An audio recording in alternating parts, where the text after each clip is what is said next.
Today on the show, Radical Ones, it's a bonus episode of the Muppet Show with the stars of Star Wars from 1980. The Star Wars people have hijacked the swine trap. It's time to get radical.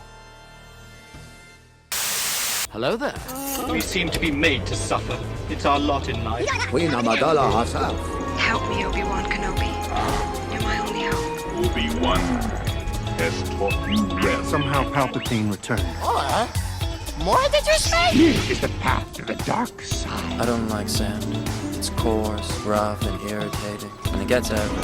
They fly now! They fly now! You will be a Jedi. I promise. Hey, Jabba, no bother. I am a Jedi, like my father before me. The Force will be with you, always.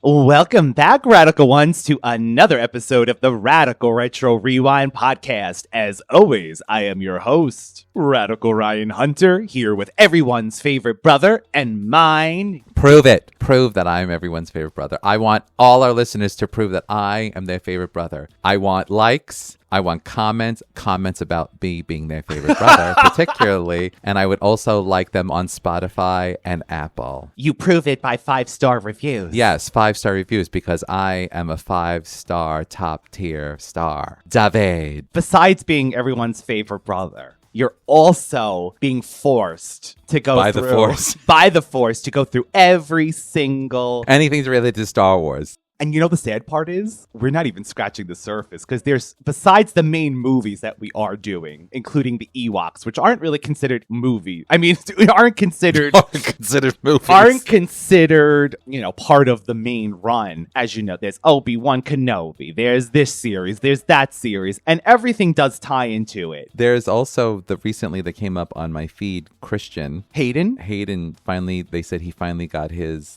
flowers. Yes! An older, sort of less Jedi-ish, wearing a baseball cap. I saw him. I saw you. And he was very taken aback because he finally got told he did something good. Isn't that nice? Has he started anything since then? Obi-Wan Kenobi series. He played Anakin during... Does he make some good money off of that? Is he like one of those people, is he like Vanilla Ice who's working on houses right now? You know what I mean? Because he's like a regular guy now. I know he's Canadian. I don't know if he lives there. Where's his little boat? He's off the radar, but he does really Star Wars, and him coming back as Anakin and Ewan coming back as Obi-Wan really was just. Does he still give you the tingles? Oh yes, he's so handsome still. Because the Tatooine sun did not do him dirty into our Sir Alec Guinness. He doesn't have that face yet, so he's still relatively young Obi-Wan. I mean, he was also a good looking older man. He was, but as we learned in continuity, in actuality, the dual sons of Tatooine aged Aunt Beru, Uncle Owen. Well, that should tell you something. Sunscreen.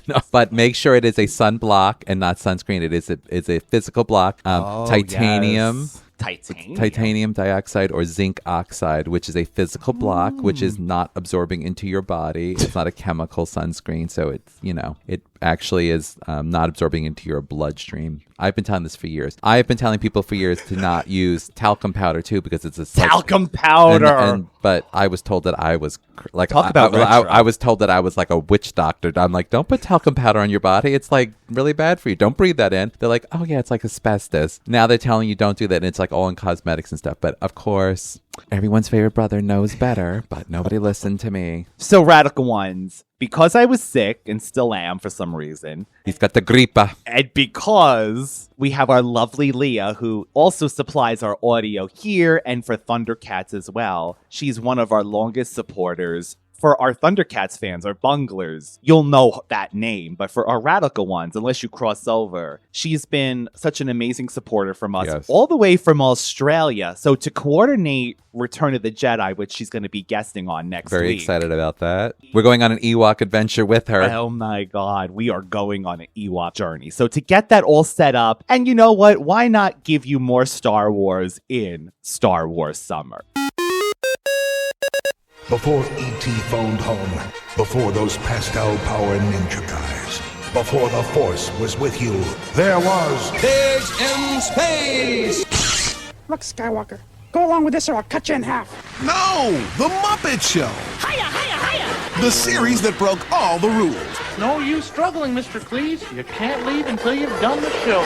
Totally original. Presenting my singing food! With old school attitude. Point, Stallone, do you have some left hook? Host Brian Henson takes you behind the scenes with stories that'll have you experiencing the Muppets in a whole new way. And as my father used to say, it's a perfectly terrible joke, Ribbit. But it's worthy of us. Now, it's the only place to see the biggest stars use me!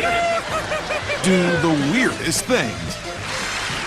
Seems we've landed on some sort of comedy variety show. So, David, between A New Hope and The Empire Strikes Back, we have a lost adventure. Mm-hmm. It happened in Should have stayed lost. season 4 of The Muppets, episode 17, February of 1980. It features Mark Hamill, Anthony Daniels, and Peter Mayhew as Chewbacca, as well as R2-D2. You know what, David? This could have been everything that the Star Wars holiday special probably wanted to be. And all it takes is the Muppets magic, I feel like, to make it better. I agree. I think that the Star Wars Christmas special, in all honesty, all jokes aside, was trying to be in character. Yes. Where the Muppets have always broken the fourth wall. Yes. And there lies magic. No, there lies the issue with the Star Wars Christmas special. Like, if you had just played this off, like, I don't think they wanted to break the fourth wall. They didn't want to break the illusion that these creatures that, you know, Wookiees, they wanted to continue that these are real. Like, this is real. This is a real world, and that you're just taking a glimpse into it, as opposed to, hey, no, this is just characters. These are, and actually, even in, and I'm pretty sure that Lucas had something to do with this, or whoever was in charge, even during this show, you had Luke Skywalker and you had Mark Hamill as playing two different people. It was like, this is my cousin. Mark Hamill as Luke Skywalker never broke character. Yes. He was Luke Skywalker and he was Mark Hamill, and they were totally different people. And I think that talks to what I'm just trying to explain, like why the Christmas special could have been more lighthearted, but it really was trying to be a continuation of the movies, but you can't do that. It's like, unless you totally like blow it up, it's like The Nightmare Before Christmas, how you were able to, because it was a cartoon, like it was, and it was also very over the top, like Jack Skellington stole Santa Claus, like, you know what I'm trying to say, like that you could believe because it obviously it was a cartoon, but also because of the context of it. But you can't mix, for lack of a better word, Christmas with Star Wars and make it uber serious, because it just, well, and everyone was on drugs, of course, obviously. It really was snowing. And I don't believe the weather was very hot. It was very, very cold. It was very hot, I'm sure, in the studio. And do you understand what I'm trying to say? Yes, 100%. I don't know why. Like, if it was a variety show, like the Muppet Show has always been a variety show. You have guest stars on it. They acknowledge the fact that it's a variety show. They acknowledge the fact that Kermit is like the kind of the ringleader, the producer director, the one that keeps everything running with the clipboard. Yes. And they acknowledge that things go wrong, that skits have to be cut. There's there's comedy, but they also acknowledge that guest stars come in. So you have like Linda Carter come in, but she also turns She was the episode before Mark turns Hamill, into Wonder Woman. But you acknowledge that. No, but you acknowledge that Linda Carter is an actress that plays Wonder Woman. You had Luke Skywalker, who magically came from a galaxy far, far away that blew through a wall. Literally, he blows. And then you had Mark Hamill, who's like, oh, that's my cousin from a galaxy far, far away. So again, this is what the problem was with that Christmas special, besides obviously so many other things. But let's move on. I think but I think this is the perfect example of taking those characters, like you're saying, but add them into this comedic world. And they're still being serious, like you're saying. Mark Hamill as Luke is still down with the Empire, blah, blah, blah, blah. We have to save Chewbacca. Down with the Empire! The Muppets, of course, we love the Muppets. We've done so many Muppet things. We have a few songs and sketches. Let's just go through them all. Tell me this is not the best. I actually laughed hysterical. They break through the wall like you're saying. Originally, they have Argyle. Gargoyle. The gargling. The gargling Argyle Gargoyle. Say that 3 times fast. Angus McGonagle, 15 seconds to curtain, Mr. McGonagle. Yes, sir, little buddy, I'm raring to go. And he is originally the host and the guest host. And as soon as Luke, C-3PO, and R2 break through that wall, they just cut this man, which is part of the humor as well. You gotta love that they're just like, oh, some bigger stars came, so sorry, Argyle. With his tongue. Did you see when he tried? Oh. It was flying everywhere. It's Luke Skywalker and C-3PO and R2-D2 from Star Wars. Oh, they'd make much better guests than Mr. McGonagle. You're gonna have to leave. Just Sorry. a minute, Come on, youngster. let's go. Excuse me, Master Luke, but what is this strange world we've come to? Beats me, 3PO.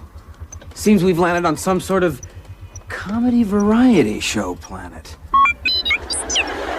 Did you also get a sense that Luke Skywalker really wasn't as much of the star as R2-D2 and C-3PO were? And is that a puppet thing? Is that like a puppet thing? Because I'm pretty sure like I was getting the vibe that Luke Skywalker was not the main character. You mean to tell me Muppets stay with their kind? Yes, they do. The Muppet power, baby. Fight the human beings. Muppet power. Because I felt C-3PO and R2-D2 were more the main stars. But I think go back to your childhood. What really? It's those characters, right? It's R2 No, and C-3PO. well, yes, but Luke, it was also Luke Skywalker being a cutie. And Chewbacca. Well, because I was gay. And Chewbacca. Because I was gay. But they are the stars. Like you said in our Empire, you love R2-D2. You just love him. They're lovable. So I think this is hysterical. Lost mission. Chewbacca has been kidnapped and C-3PO reads this note that says he's being held by turkeys. And he goes, it does sound like your show, right? And Kermit's like,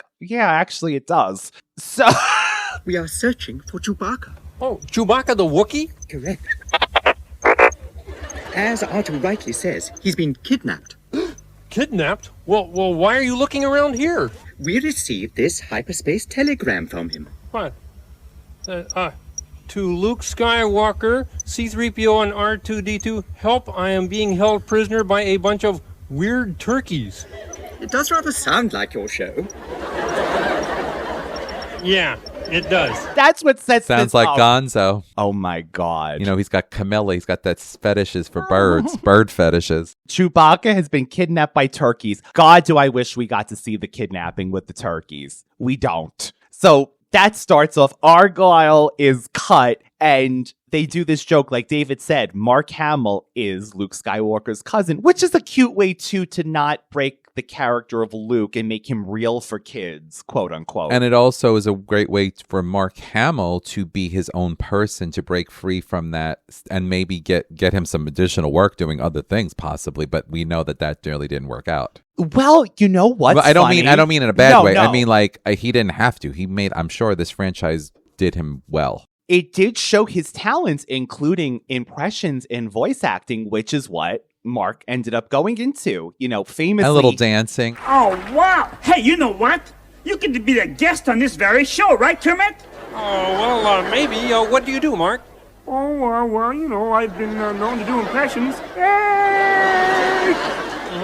Who do you do? Actually, he looked like he enjoyed himself. I think he did. Have you noticed, like, when you've watched some of the old Muppet shows, and again, I'm going to go off on a tangent, like, some of the stars, you can tell they're, like, a little bit uncomfortable. Who booked me here? They Who booked me with this pig? They just smile, and you can tell they're putting on that, like, adult smile for kids. Yes. He looked like he actually was, I don't know if he's just a really good actor, but he looked like he was enjoying himself. He looked like he was just like, I'm going to embrace this, maybe because he's used to working with like animatronics and puppets and stuff, but he was just like, these are my people. he was just like going with it. He was like laughing, and like he actually genuinely looked like, I agree. He was having a good time. Like, I agree. I can't say that he gave me the, I'm comfortable, I'm going to smile, like I'm on Sesame Street and I'm going the to like, holiday special. I'm going to give you the perfect smile because kids going to want me to smile, and I'm going to do this. this because that's what I need to do. Like, you've seen it. Of course. You've seen it where people are like, I don't know where to put my eyes. I don't know where to look. I'm looking at this puppet. But something's not there. It's like the green screen effect. Like, Yes. you don't know where to look kind of thing. But you're like, I know I'm supposed to smile because kids like that. We've all seen it. At least I know being in the industry because I am a star. 5-star review, people. If you've been this far, 5-star review. I've revealed a lot of things. He's revealed a lot of things. You know what? I feel like that's Mark Hamill's personality. Even to today, he's always joking. He's always doing impressions. So I can see him loving this. And it was fun like that. I love him doing voice. He does, I do a little Kermit. And they're like, who are you? Who? I know. And that's the Muppets humor, which is so much fun. And I always forget that Kermit, as lovable as he is, can be like, get the hell out of here. He's a little cynical. Yeah, he will just throw a guest out if they are not up to par. You better behave. He's going to throw you out. They're all a little snarky. They're like, well, you suck. Well, I don't know exactly how to put this, Mark, but what else do you do? I gargle Gershwin. Mark, I know exactly how to put this. Get out of the theater. We don't need you. Thank you very much, anyhow. And don't call us. We'll call you. I didn't get his autograph. Scooter. Was it Scooter? Scooter's like, well, we have him booked. He kind of sucks, but we're going to go with it anyway because we don't have anybody else. Like, that's like kind of like it was. Or like, he's been practicing, but, don't be too hard on him. You will be thrown out of this studio at any point if you're not up to par for these Muppets. And when they explode through the wall, they get rid of our poor gargling Gershwin. No, gargling Argyle Gargoyle. The gurgling Argyle Gargoyle. I saw our janitor friend in the back with the paper towels at one point. He didn't ask. I brought the paper He didn't ask about the paper towels though. So our first sketch or song is Rama Lama Ding Dong. I'm calling that the sheep doo-wop. Whoa, I've got a girl named Rama Lama Lama Lama Ding Dong. She's everything to me. Rama Lama Lama Lama Ding Dong. And I will set her free, 'cause she is mine, all mine. It was like Beach Boys mixed with a 50s crooner. I loved this. Matthew, my youngest son is watching in bed. He's laying in bed with me and he keeps looking and then he looks at me seriously and he looks back at it and he looks at me and he goes, and he looks again and he says, I don't like it.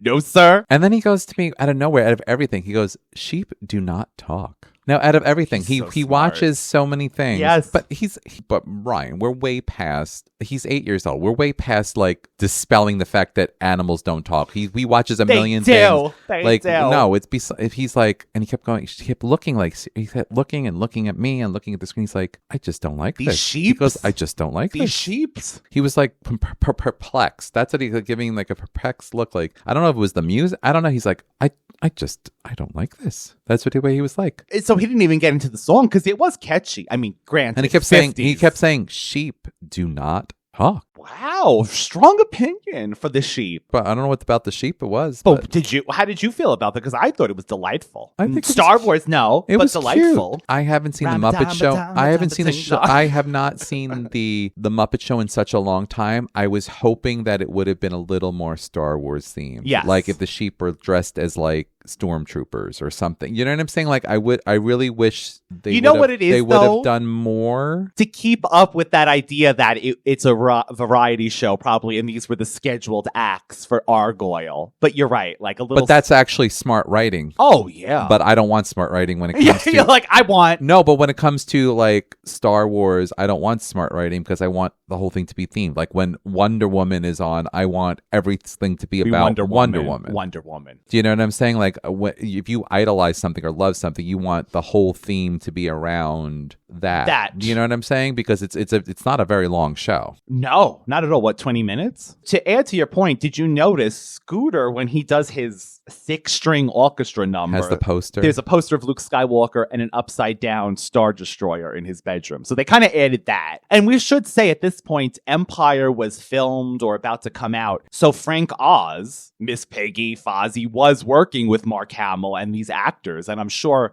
Henson and Lucas were so familiar with each other at this point. So it's like friends coming together. Our next thing after that is a news break. And they are doing the National Sheepdog Trials. Okay. You know that famous news Muppet reporter. Here are the results of today's National Sheepdog Trials. All the sheepdogs have been found not guilty.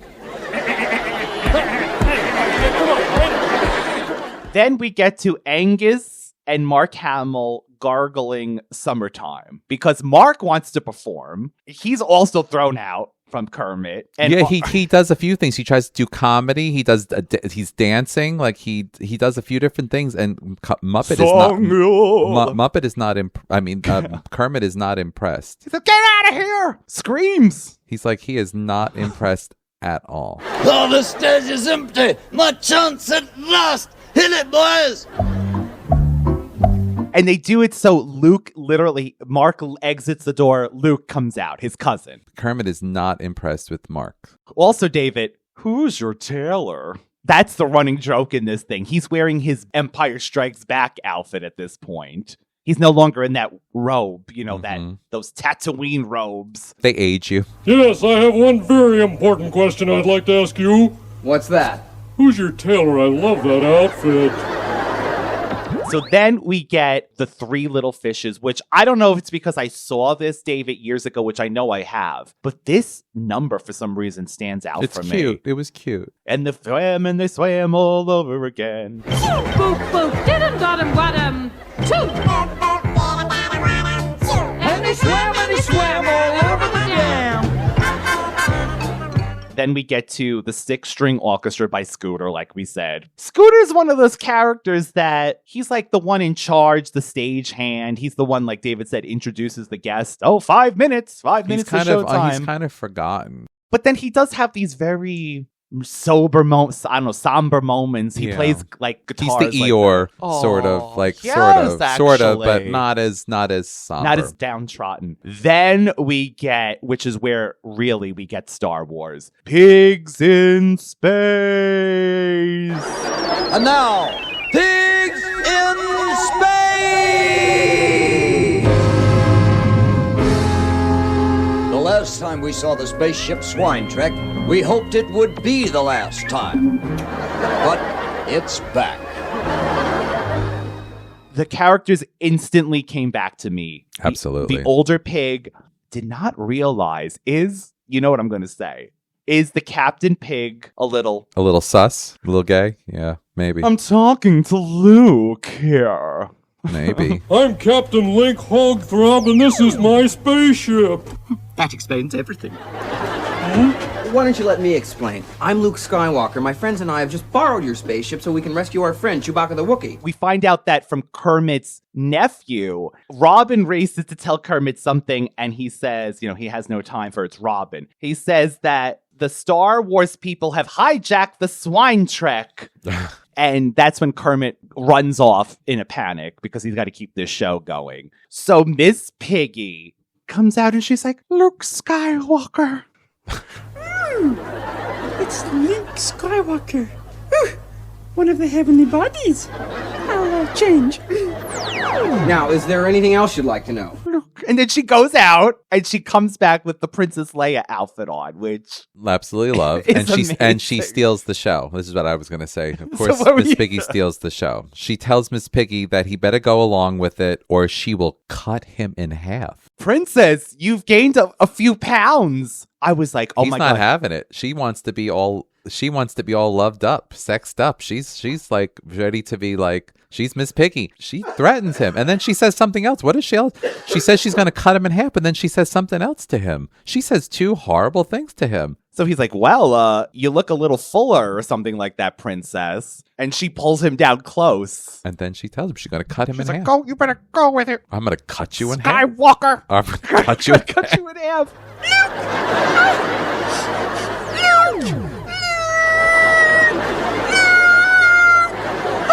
It is I, the princess. Princess? Yes, I have just escaped from an evil fiend who held me prisoner.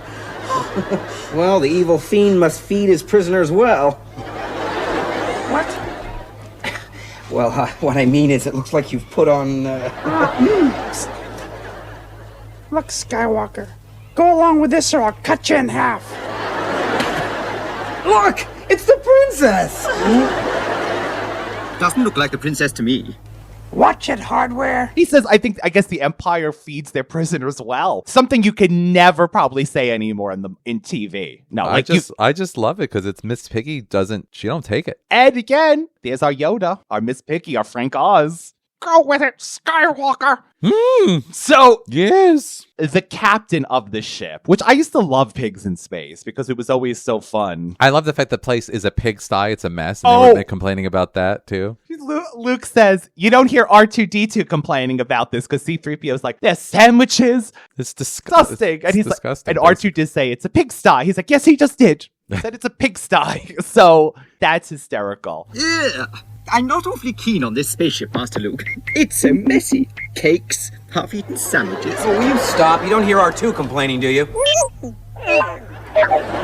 Yes, I do. He just said it's like a pigsty. And what is Darth Nader? Nader? Is that who comes up? Yes. Which is Gonzo, basically. Captain Link Hogthrob. He asks, who's your tailor? I love your outfit. And then he's like, maybe if I just give you my size, my jacket size. And then that famous pig, the older pig, I don't know. He likes R2-D2, that scientific pig. And he's like, I'm talking to Luke. Darth Nader, which is Gonzo dressed in, I love this Gonzo outfit. Oh no! Darth Vader! Who? Stay tuned for part 2 when the swine trick lands on Coosbane and we learn the true identity of this arch fiend. The world will never know! And do you notice it's like I Am Your Father, but they're like, find out who he really is when we come back. Do we ever find out really if it's Gonzo? No, we really don't. Or if he is your father. We have the to be continued part of that. But the next is the Muppet New Flash. The news reports that Swine Trek is about to make a soft landing on a distant planet, and Venus is about to make a hard landing on the Muppets newsroom. So you tell me. The spaceship Swine Trek is about to make a soft landing on a distant planet. In other planetary news, Venus is about to make a hard landing on the Muppet newsroom. So we pick up in Pigs in Space Part 2. The Swine Trek makes a not-so-soft landing. The crew must seek shelter, and they find a seemingly deserted cave. However, as soon as they learn, the dreaded and icky Darth Nader is already there. And he asks Luke, who's your tailor? I love your outfit. Well, why don't you say something? Speak! Who's your tailor? I love that outfit! All right, Nader, take this! He tries to blast Nader, and that's no use. Because their weapons do not work. Nothing works. Nothing works. And then Luke does this very dramatic, Chewbacca the Wookiee, very theatrical. This means we must resort to the ultimate weapon! And hoity-toity, what pray tell might that be? Chewbacca the Wookiee!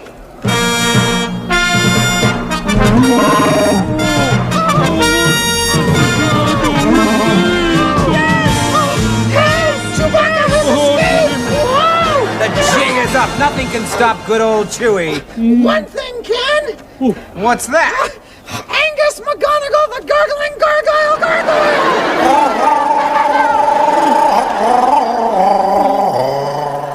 And Chewbacca comes out. Did you notice he doesn't have his ammunition harness on? They were like, no. That's a kid's show. No ammunition for Chewbacca. I've never seen him naked like You're this. not going to kill anybody. No. But he does dance eventually. So Chewbacca comes out to triumphant fanfare and he holds Darth Nader. And then he has more tricks up his sleeve, Darth Nader, David. He calls Angus McGonagle the gargling Argyle Gargoyle. And then what can save our heroes? A song and dance number. Well, very helpful. This is when Kermit enters and the cast sing, "You Are My Lucky Star." You must be my lucky star. And it's not that one. So this is the best. Kermit's like, this is the big finish dance. So Chewbacca kind of does this like half-hearted, like he just raises his arms up and he's just like, oh. R2, who had been wanting to dance, did you hear earlier? I forgot to mention that. He wanted to dance and be part of the show, the variety act. And C-3PO was like, you're not an entertainer, droid, or whatever. So he got to dance now. Oh, well, you know, as long as the three of you are here, how about you go out on stage and do a song for us? What? You must be joking. Well, look, your little garbage can friend wants to. Oh, stop it, R2. Don't be so vulgar. You're not a song and dance droid. C-3PO pulling out his best Fred Astaire tap dancing. He said he's watched some Fred Astaire, so he's... A little soft chew. I remember, David, during COVID, and I say reading, I was reading a lot of books, a.k.a. I was renting audiobooks from the library and listening to them. I got through a lot of things I've always wanted to. Practical Magic. Oh, wow. I didn't know that. I listened to... Actually, Carrie Fisher, I must have went through like 3 or 4 of her books. And I did like a lot of the audiobooks, too, of her reading them. I read Sir Anthony Daniels, C-3PO's autobiography. And he does bring up his time on the Muppets here. This man loves that he's C-3PO, and I appreciate that so much. The way he regards C-3PO, like as a character, and he takes it so serious, which I love. And he's still, in these new movies we're going to come up to, these, like, he's still in that costume. Well, if you bring people joy and you're respected, and that's an amazing thing. So in 2001, Daniel stated that I was such a fan of the Muppets that I had to suppress my uncool excitement when I arrived at the studio. I didn't want to look like a deranged fan. I think they guessed anyway. I always loved the characters, and the scripts were just off the wall enough to be outstanding. It was one of the most disciplined shows I ever did. Each member of the cast was a perfectionist who respected the needs and performances of the other cast members. A really professional group led by Jim. I think his weird imagination spurred everyone on. He surrounded himself with talent and dedicated artists. He said, the C-3PO suit provides him with very limited vision from the eye things and everything. At some point, all of the actors appearing with the Muppets worked on elevated sets. He said he was very nervous. It would have been all too easy for him to fall in a pit at any moment. He said, I'm sure Frank Oz would have made a soft landing, but Piggy would not have been amused.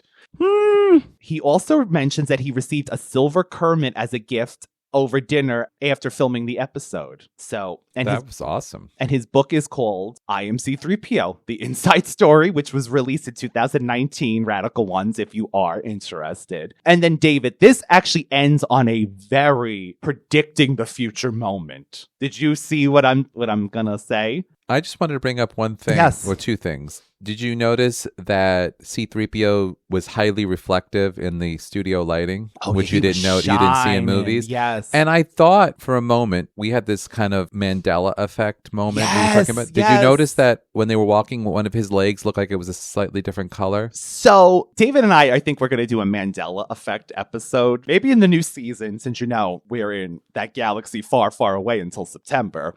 But one of the things, along with Luke, I am your father, no, I am your father, which is in last week's episode, there's this whole thing about C-3PO never having a silver leg. And to me, I saw something silver too. You saw it when they were walking, right? So one of the legs did look. Brittany's microphone, which David has now found multiple times. She never had a little mic, they said, little face microphone. Yeah, so you can dance without holding a mic. You tell us, do you have a cornucopia? On your Fruit of the Loom, on your Fruit of the Loom undies, your undergarments. So Kermit said, this is the big finish, and he's been wanting Luke Skywalker to sing, and he's like, come on. But of course his cousin will. And then they do the split screen where they're together. Which is so smart to do that, to show, again, any kids in the audience, oh, Luke Skywalker's real, my hero. Yep. Don't you think we ought to introduce my cousin? Sure. You want to go out and send him in? That won't be necessary. Ladies and gentlemen, Mark Hamill. Thanks for having us, Kermit. That goes double. It certainly does. Say, Luke, who's your tailor? I love that outfit. This is what I'm saying. This literally predicted the future. A very space, I want to say it looked like the Castle Grayskull from the 1980s live action He-Man movie, comes up in the background and they sing When You Wish Upon a Star, which is Disney. Now, who owns both the Muppets now and Star Wars? And everything. Was this a prediction of the future? Or do you mean it was already set up? That's cool. Dun, dun, that also could be a thing, though, right? That's a really funny coincidence that they sing When You Wish Upon a Star, and it's literally, oh, just give it time. Give it time. You're gonna be in those. Well, they weren't gonna sing Paris Hilton's "The Stars Are Blind." Even though the gods are crazy, even though the stars are blind. I'll tell you mine. When you wish upon a star, makes no difference.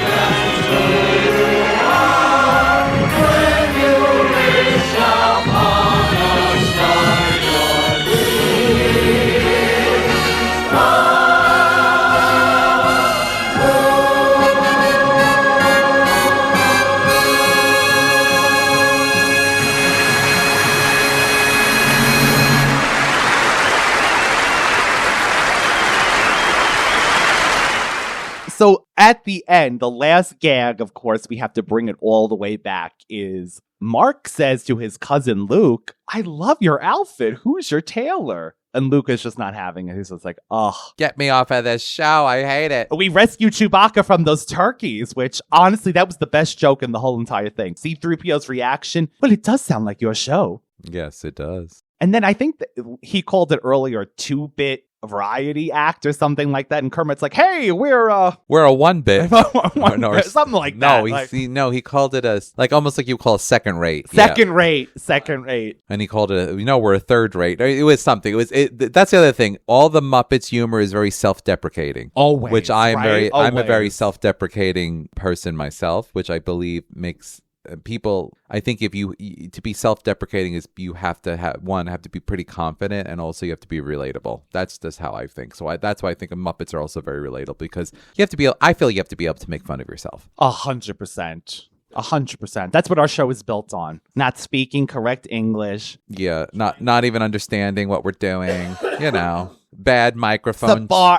Bad 20, even though we spend 500 microphones that we've had so far. Yes, hundreds and hundreds and hundreds of dollars on microphones that never seem to work right. So, David, in issue 55 of the Star Wars Insider magazine, which I don't think exists anymore physically, in 2001, they ran several articles about the episode of The Muppet Show. One of the articles entitled, Shooting Gonzo into the Canon made an attempt to fit the appearance into Star Wars canon, stating that any Star Wars project authorized by Lucasfilm and features Star Wars characters can surely be placed into the formal official canon of the universe. Indeed, Coosbane, which is the planet that they enter on, was incorporated into Star Wars Essential Atlas. And then after the Star Wars was taken over by Disney, they anything that wasn't on the movies was erased from history, and they started, you know what I'm saying? Like every comic, every book that we've been talking about up until now that added these things were erased by Disney. They also famously said that they have no books or anything or comics to go by when they bought it, which you tell me when there's about 500 million of them.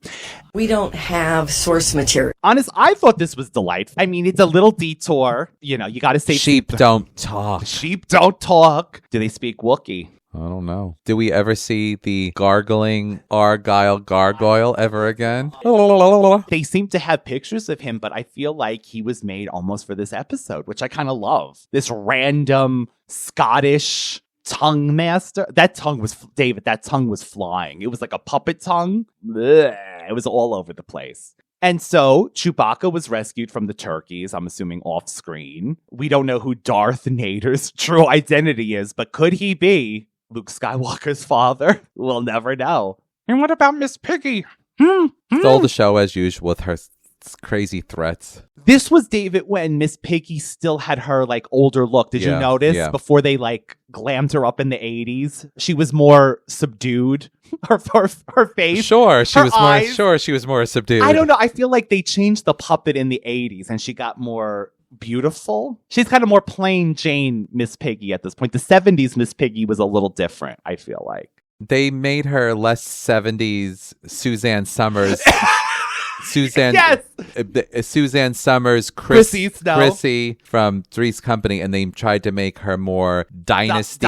Dolly Parton. Dolly Parton Dynasties, shoulder pads. Yes. Power Miss Piggy. Yes. Do you know there's Miss Piggy calendars? Designing women, Miss Piggy. 100%. Yes, that's kind of the change. I would love to get some of these old Miss Piggy calendars, like these glamour shots of sexy? her. I guess, but there's Please don't tell me there's people that are sexually. I have no doubt. Oh, I have no doubt that there's Miss Piggy lovers.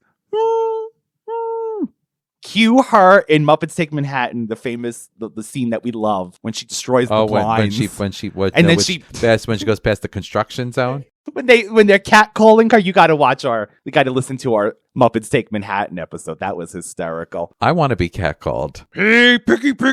Yeah, you can call me a Piggy if you like. No, you don't want to be called that. Why not? Hey, Piggy. Actually, that sounds like Deliverance, so maybe not. Squeal, Piggy. Oh my God. See, I don't know. This is not an official episode of the podcast. Do we enter anything into the time capsule for this? What would we enter? Something come on, the gargling Argyle Gargoyle. That's what I was thinking. Not Ramadama-ding.